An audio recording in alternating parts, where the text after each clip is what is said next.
Assalamualaikum warahmatullahi wabarakatuh. Kami dari kelompok 11 kelas Pendidikan Biologi C 2024 dari jurusan Pendidikan Biologi Universitas Negeri Surabaya. Nah, di sini kami akan mempresentasikan materi dengan judul sel tumbuhan. Anggota dari kelompok 11 tersendiri yaitu ada saya, Olivia Adia Tunggadewi, dengan NIM akhir 046. Saya Maulidia Febitri dengan NIM akhir 075. Dan saya Amelia Nur Fibriarti dengan NIM akhir 079.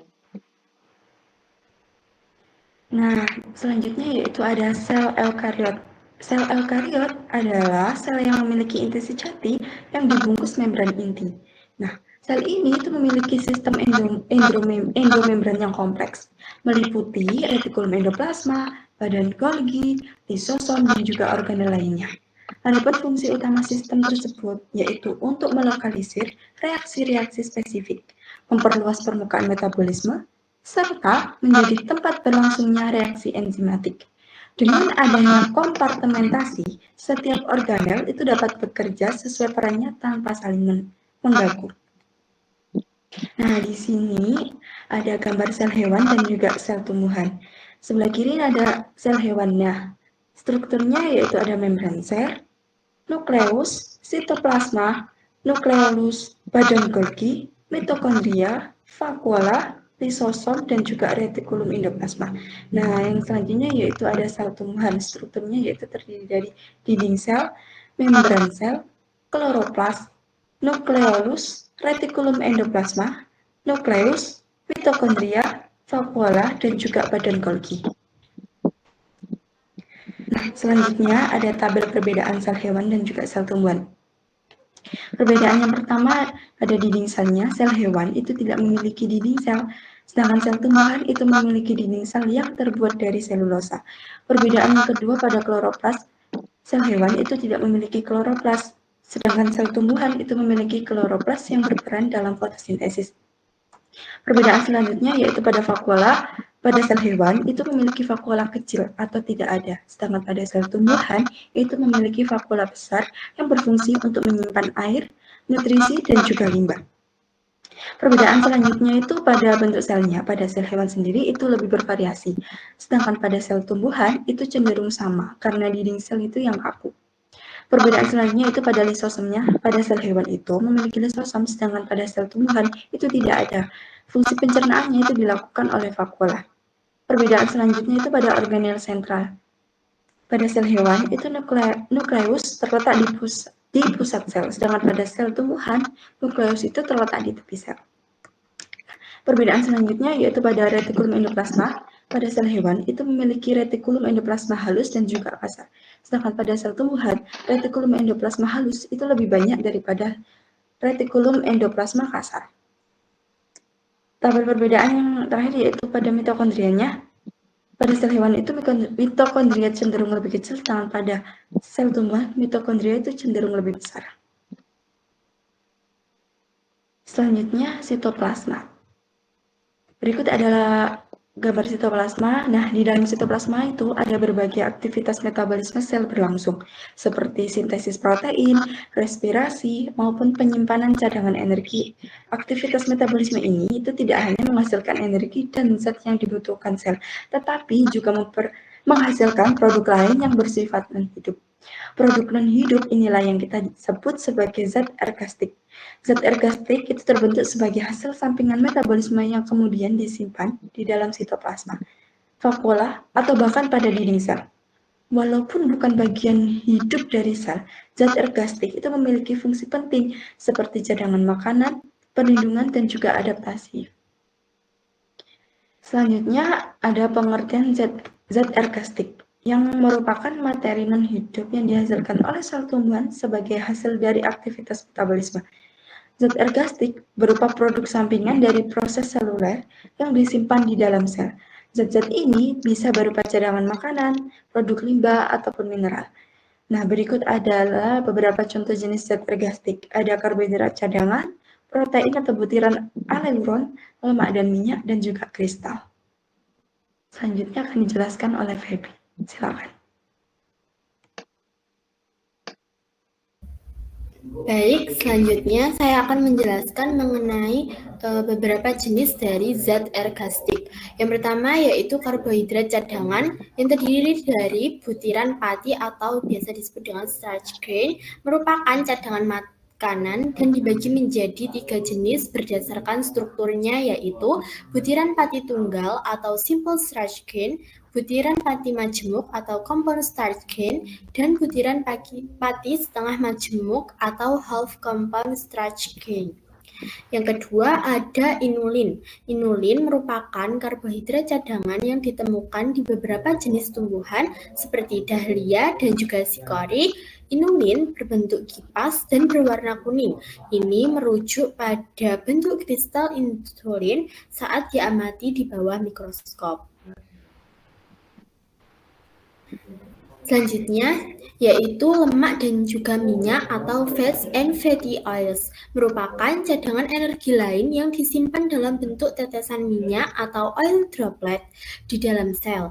Dengan tetesan minyak ini dapat diidentifikasi dengan menambahkan beberapa tetes larutan sudan 3. Tetesan minyak akan berubah warna menjadi merah. Jenis zat ergastik yang terakhir yaitu kristal. Sel tumbuhan juga dapat menyimpan mineral dalam bentuk kristal. Kristal kalsium oksalat memiliki berbagai bentuk, misalnya kristal tunggal berbentuk persegi, kristal jarum, kristal berkelompok seperti bintang atau druses, maupun kristal pasir. Kristal kalsium oksalat sering ditemukan pada daun talas atau batang singkong. Adapun kristal kalsium karbonat atau kistolit berbentuk seperti butiran anggur dan biasanya terdapat pada famili Moraceae, biasanya pada daun beringin atau ficus. Kristal ini berperan sebagai cadangan mineral sekaligus pelindung dari herbivora, karena dapat membuat jaringan tanaman terasa kasar atau tidak enak dimakan. Selanjutnya saya akan menjelaskan mengenai struktur dan juga fungsi dari organel sel tumbuhan. Struktur yang pertama yaitu dinding sel. Nah, bisa dilihat struktur dari dinding sel pada gambar terdiri dari hemiselulosa, selulosa mikrofibul, dan juga pektin.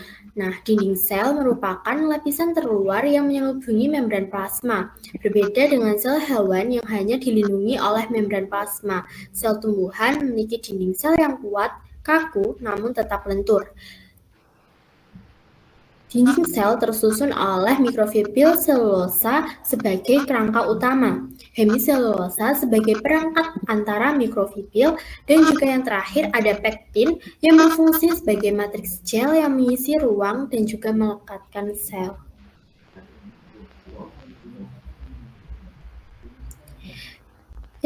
Yang kedua ada plastida yang berisikan dengan kloroplas, leukoplas, dan juga kromoplas. Gambarnya bisa dilihat. Plastida merupakan organel khas tumbuhan yang berfungsi dalam fotosintesis, penyimpanan, dan juga pemberian warna. Terdapat 3 jenis utama, yaitu yang pertama ada kloroplas. Plastida berwarna hijau karena mengandung klorofil. Nah, disinilah fotosintesis berlangsung, mengubah cahaya matahari menjadi energi kimia berupa glukosa sekaligus menghasilkan oksigen. Yang kedua yaitu leukoplas, merupakan plastida tak berwarna yang berfungsi menyimpan cadangan makanan. Leukoplas dapat menjadi amiloplas atau penyimpan pati, misalnya pada kentang.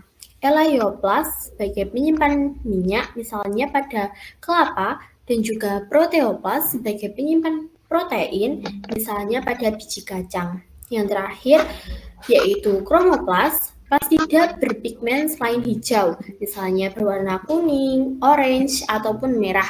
Kromoplas memberi warna cerah pada bunga dan juga buah, sehingga membantu menarik serangga, penyerbu, atau hewan penyebar biji.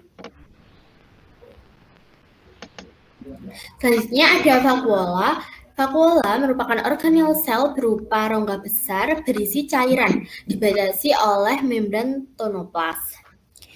Pada sel tumbuhan dewasa, vakuola bisa menempati 80% sampai dengan 90% volume sel, sedangkan pada hewan ukurannya kecil dan juga banyak. Isi vakuola yaitu air, ion, gula, pigmen atau antosianin, cadangan makanan berupa pati, protein, dan juga lemak, serta sisa metabolisme berupa alkaloid, tanin, kristal, kalsium oksalat. Fungsi utama dari vakuola yaitu sebagai tempat penyimpanan cadangan makanan dan juga metabolis sekunder, menjaga tekanan turgor atau kekakuan sel, tempat pembuangan sisa metabolisme dan juga racun, yang terakhir sebagai perlindungan diri dengan zat beracun atau pahit. Selanjutnya akan dijelaskan oleh rekan saya, Amel. Nah, yang selanjutnya yakni membran sitoplasma. Membran sitoplasma atau plasma membran merupakan lapisan tipis yang membungkus sel. Tersusun atas fosfolipid bilayer dengan protein, kolesterol, dan karbohidrat. Fungsi utamanya yakni melokalisir reaksi seluler tertentu agar lebih efisien, lalu memperluas permukaan reaksi biokimia menjadi tempat berlangsungnya reaksi enzimatis dalam metabolisme sel. Nah, yang selanjutnya ada sitoplasma. Komponen sitoplasma adalah sebagai berikut. Organel bermembran, yakni ada mitokondria, kloroplas, retikulum endoplasma, badan Golgi, vakuola, lisosom, dan peroksisom. Organel tak bermembrannya dari ribosom, sitoskeleton, atau mikrotubulus, mikrofilamen, dan filamen intermediate. Fungsi sitoplasma yakni sebagai tempat reaksi metabolisme seperti glikolisis, sintesis protein, dan biosintesis lemak. Lalu menjadi medium transport zat antar organel dan menjadi penyimpanan cadangan sementara seperti butir minyak dan pati.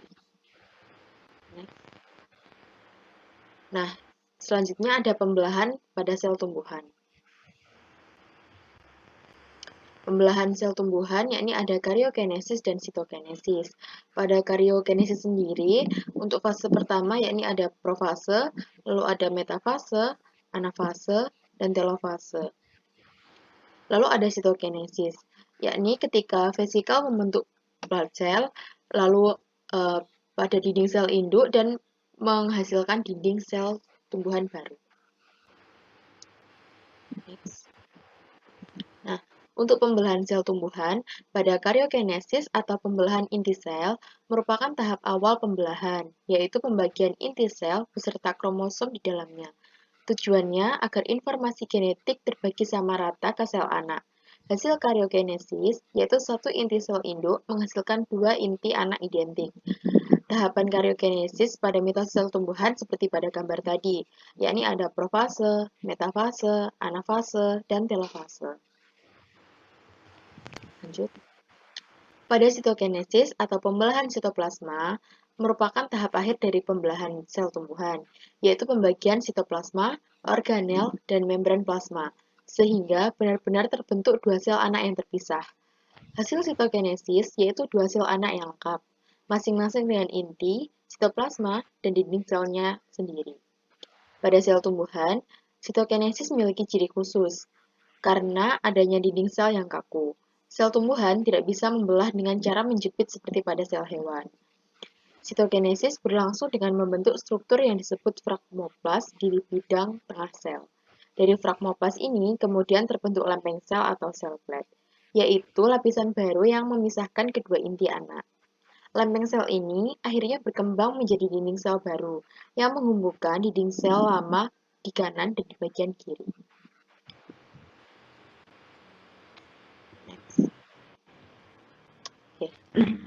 Sekian presentasi dari kelompok 11 dengan materi sel tumbuhan. Saya ucapkan mohon maaf bila ada salah kata atau perbuatan. Saya ucapkan terima kasih. Wassalamualaikum warahmatullahi wabarakatuh. Waalaikumsalam warahmatullahi wabarakatuh.